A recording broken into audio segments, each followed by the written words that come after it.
15th of May and we still regard this as late spring. It's not quite summer and everything is in fresh growth here. This is a European hornbeam and already this plant has produced more than 30 centimeters, 12 to maybe even 18 inches of new growth. I've just pruned a lot of the shoots off. Although this is about air layering, you must be wondering why I'm standing next to this great big tree. The purpose of showing you this tree is because, you may not believe it, this was made from an air layering just 2 years ago. Just 2 years ago. Look at the size of the trunk. And there you are to prove that it's still an air layering. I couldn't even get the plastic bag off after making the air layering. Here the plastic bag is still attached to the portion which was air layered. So this callousing is all from the roots, and this is the tree that I produced by air layering, severed from the tree just 2 years ago, and it took only 6 months to produce root. So air layering is a very, very special technique, fast technique to making bonsai. Many people will ask, how old is this tree? What answer can I give? If I say that this tree is 40 years old or even 50 years old, you might well believe it. I think this tree, the woody part, is probably no more than, I would say, 10 to 15 years old. But technically speaking, as a separate tree, because it was air layered 2 years ago, this tree is technically 2 years old. But you won't believe it. Now you can see why air layering is such a favorite method of propagation for bonsai. It is a method which we use for shortening the time scale. When people get into bonsai, they always make the excuse that, oh, I haven't got 100 years to wait, I haven't even got 50 years to wait. But you've got 2 years to make this beautiful bonsai. So air layering is a very, very quick method. I'm always amazed that air layering is not used much as a technique in the West. It is used extensively in China, India, Malaysia, all over Asia. And I like to believe that the Chinese probably invented it, God knows when, maybe a couple of thousand years ago. And to this very day, in China, all over Asia, in the tropical countries, they have such a hot, humid and wet climate that trees like the ficuses and fruit trees like the guava and mango, they air lay in literally 1 or 2 weeks. Before plastic was invented, they used to just wrap hessian or gunny sacks around the trunk, and they don't use moss, they just use ordinary mud, clay. They wrap it around the trunk, score the bark, and hey presto, in 2 weeks they get a new plant which they can sever away. But I will show you how we do this in our normal environment using mainly maples and maybe even junipers. So let's go and talk a little bit about the theory of air layering. I'm going to show you how to air lay this maple. This variety is Shishigashira of the lionhead maple. By the way, the lionhead maple, there are two types. There's the male type and the female type. Without comparing it with another tree that may be around, this is also shishi. You can see there's a slight difference. The title leaf one, I think, is called the male, and the female has got slightly looser leaves. So there are two types of the Shishigashira. And in Japan, most of the Shishigashiras are propagated by air layering because it's a very fast rooting plant.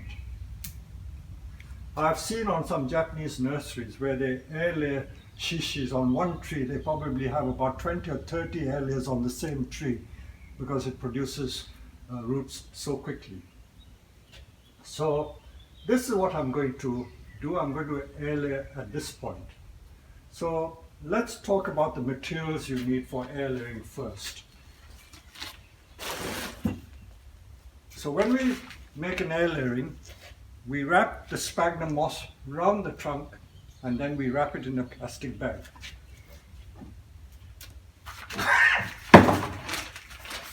What do I use for plastic? My advice is not to use plastic which is very, very thin. I like using the old or used compost bags. This is the Akadama bag from Japan, and this is a nice thick texture, not too thick, but this is ideal. Even our compost bags, this is our Heron's Bonsai compost bag, and this is also a nice consistency to use. Many people may have read in some books they suggest using black plastic. This is black plastic on the inside. I don't know why they suggest using black plastic. I personally do not like using black plastic. The simple reason is that when the tree has rooted, you can't see the roots that have emerged. Whereas if I use ordinary clear plastic, I can see that the roots are coming to the surface, so that's okay. The theory that people have given for using black plastic is that it excludes the light. But if you wrap sphagnum moss around the trunk, it's already excluded the light from the trunk.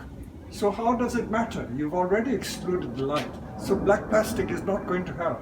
I think black plastic may have some advantage because black absorbs more heat, so it may generate more heat to speed up the rooting process. So I hope that makes sense. So that may be a good reason, but the fact that it excludes light is not a viable theory to my mind. So here we are, we have these plastic bags. So what I do is I just cut the bags. I like to use these 20 or 14 liter bags because they are just the right size for wrapping around a standard type of trunk or branch that you want to air layer. So one bag will give me 2 sheets, just the right sort of size for wrapping around the root ball. So that's the ideal size. So plastic bags, no need to buy brand new stuff. Plastic bags are very good. If you want to use bubble plastic, this is bubble plastic. This is also very good. And I was telling you about generating heat, but because it's bubble plastic, it's an insulant, so it will generate more heat. So this could also speed up the process. I haven't done a scientific test to compare which is better, which is not as quick. But I think that by generating heat, this may speed the process up. But I'm not too bothered. Using this method, if you do it correctly, you can get maples to root in as short a time as 6 weeks. You can get the roots to come out. So that's the basic thing. Sheet of plastic, and then wrapping the plastic down, I just use ordinary bonsai wire. I like to use the clear wire because out in the fields with the clear wire I can see the wires very easily. And I will cut a long piece. So that's the next thing, plastic wire. And then the most important thing of all is the sphagnum moss. This is old used sphagnum moss. I use it over and over again. Or you can have brand new sphagnum moss.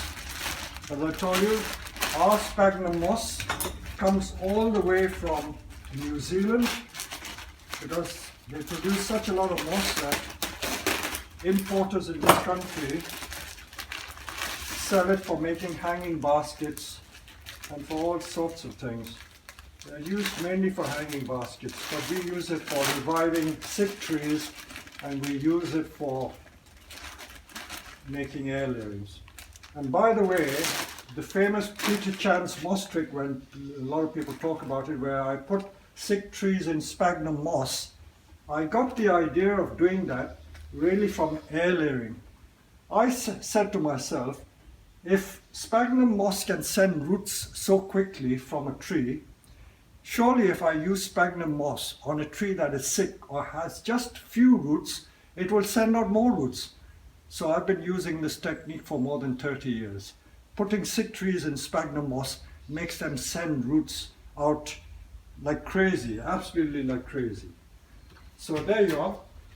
That's all the materials you need. And of course, you may or may not use hormone rooting powder. This is hormone rooting powder.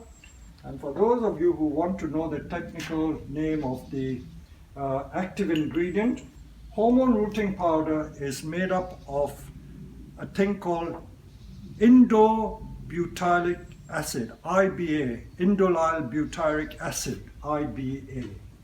And the powder is talcum powder, and the talcum powder is just a medium for diluting the IBA, because the IBA can sometimes be sold in liquid form, so IBA has been diluted in a liquid. But I prefer to use the powder form. So that's all we need. So let's proceed with air layering this.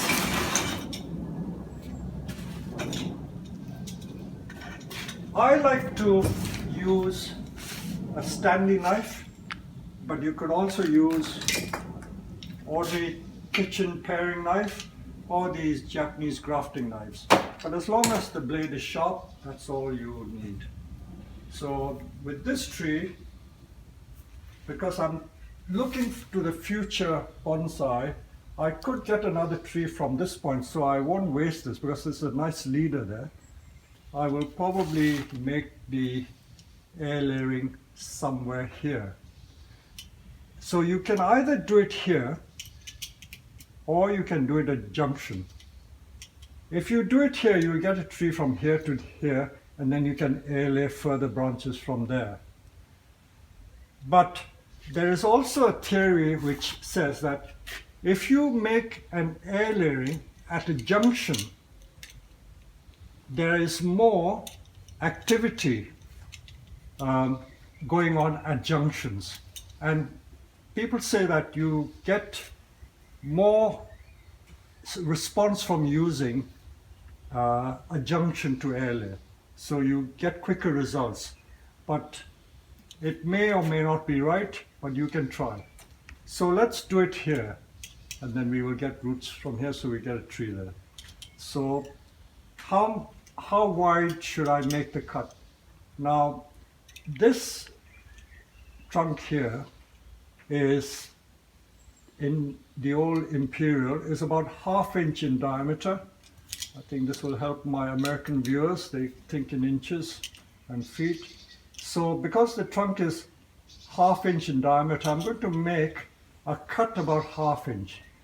So the width or the length of the cut should be the same as the diameter of the trunk, like so. And you can go right around the tree and then remove the bark. You can remove the bark completely.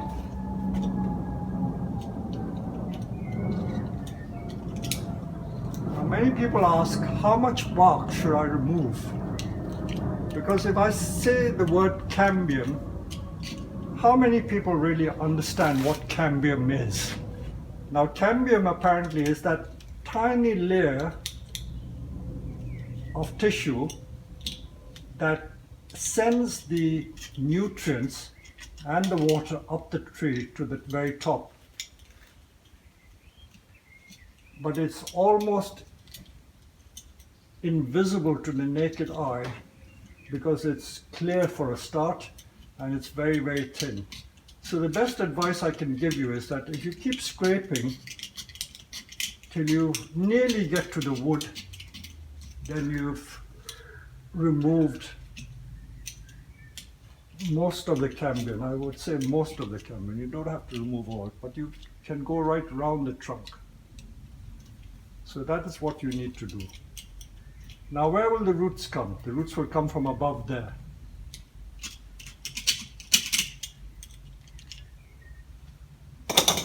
So I'll just remove some of these little twigs because they may be in the way. And the ball of moss is going to be like so.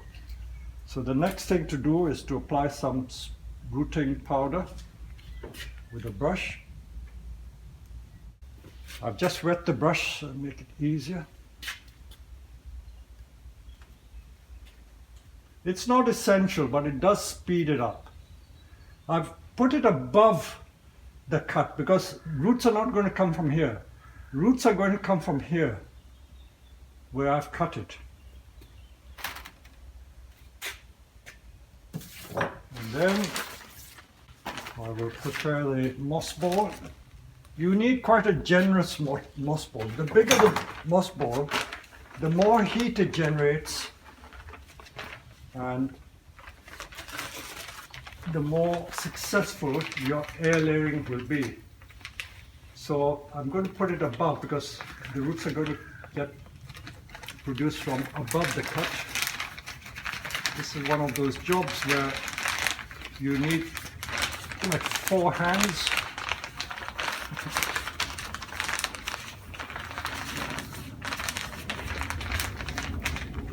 So I will then get this bit of wire.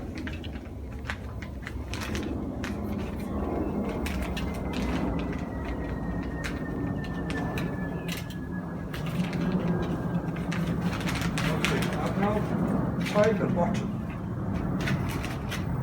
Then once I've tied the bottom, I've made like a funnel, and then I will put more moss in there. Make it nice, big, round, like the size of a grapefruit at least. Keep shoving the sphagnum moss around there, and then make sure that the plastic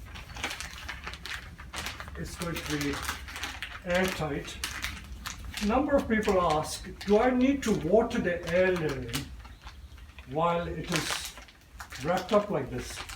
But as you know, plastic is impervious. So my answer is you don't need to water it, because if you wrap it really tight, the water should not escape. If you haven't wrapped it tight, the water might escape. And out in the East, where they still use, I don't know whether they still do, but when I was a boy, I used to see in India, people used to use these gunny sacks, Hessian sacks, to wrap it. And Hessian, of course, is quite porous. So they used to keep watering, and of course, the hot climate makes it dry. It dries out, but then it rains the same day. So the Hessian is always kept wet. But there you are, that is the air layering complete. So wait patiently, at least 6 weeks, by which time you will see some roots coming out, and that should be air layering successful. Again, let me show you. This is a shishigashira that I did again late summer, because I told you I do them throughout the year. This was done in August, and I've just removed the top. And if we come close, you will see that this tree did produce some roots. If we come close, you will see that the roots have been produced here. See, that's a root here, and there's quite a lot of root there. So these roots are there, see, 3 big roots there. But I will also like to show you that it has calloused a little bit here. But I did an experiment with this plant where I didn't completely ring bark the branch, because there are many ways of air layering. If you go to my book Bonsai Masterclass, I will show you all the different ways. Because one of the techniques is to use what we call a bridge, where you don't remove all the bark, but you leave tiny sliver of bark just in case the top part dies. Let me explain to you why that is sometimes done. When you remove the bark completely from the trunk or the branch, you're stopping the flow of nutrients and liquid up the tree. So the tree could die. And my theory as to why air layering happens is because when the tree thinks it's going to die, by providing that soil or the compost or moss around the trunk, it can keep that part wet, and the moisture can still supply the top part of the tree with moisture and therefore keep it alive. And of course the tree, wanting to survive, will struggle all it can and send out roots to suck water, and therefore it produces roots and sends out roots for the air layering and makes a new plant. That is my theory. So if you're not sure that removing the bark completely may kill the tree, then you would leave a little bridge, which I did in this case. You see, I didn't remove all the bark. This bark was left intact. So no roots came from this side, so roots came from this side. So it's still successful, but I still have to wait a little more for more roots to come to be absolutely safe. I could take the risk and cut it off and put it in moss and grow on, but I would do that. Also, the other method of making air layering is to use a tourniquet, in which you can put a wire around the trunk like so, and then you can twist it with a pair of pliers or gin pliers really tight, so you're strangling the tree. So when you're strangling the tree, no moisture will be able to flow from this part to this part, or it'll restrict the flow of moisture. So by doing that, it will also force the branch to send out roots from there. So the tourniquet method is also used, but I prefer still to do the cutting method, because the tourniquet method sometimes can produce a callus, and the callus can just jump and produce no roots. In case you are wondering what a callus is, this is a great big dawn redwood that I tried to air layer 2 years ago, and I just removed it because it wasn't successful. So this is what we call callusing. You can see it formed all these nodules. The bark was removed there, but the roots did not come out. Maybe this variety is a difficult variety. Again, I tried different methods. If you look at this one, I removed the bark from there, but I left a bridge at the back. It calloused around the front, but nothing happened there. So this experiment didn't work either. So callousing happens when the tree is struggling to send out roots, but for some reason the roots don't form, and it forms these great big knobs.